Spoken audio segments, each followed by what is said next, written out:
Daigai Loginai rokdarbi ir neatņemama dienas sastāvdaļa. Rokdarbus sākotnēji apgūsi mammas vadībā.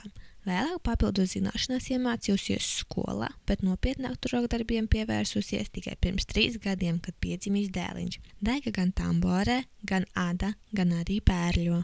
Pēdējā laikā ir tamborēšana tieši vairāk. Kā māsai būs bērniņš, tad tieši sāku sedziņu tamborēt un sapratu, ka laikam tamborēšana man tomēr ir tuvāka kā adīšana.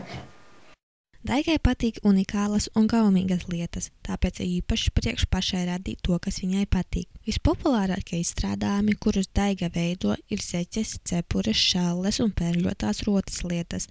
Tam visam Daiga meklē iedvesmu gan internetā, gan arī grāmatās.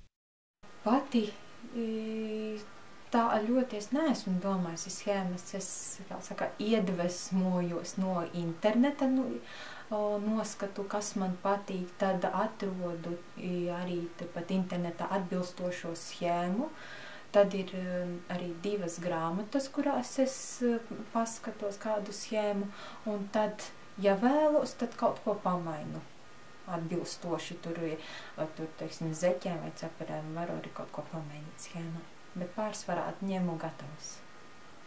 Vislielākais Daigas atbalstītājs ir viņas mīļotais cilvēks, kurš mudina viņu piedalīties dažādos tirdziņos un parādīt plašajai pasaulē savu talantu. Tomēr Daiga ar pieticību bilst, ka gribētu savas prasmes pilnveidot un tikai ar laiku apsver domu par dalību tirdziņos. Tikmēr par viņas roku veikumu priecāsies viņa pati un visi viņas mīļie, kuri regulāri tiek apdāvināti ar Daigas meistardarbiem.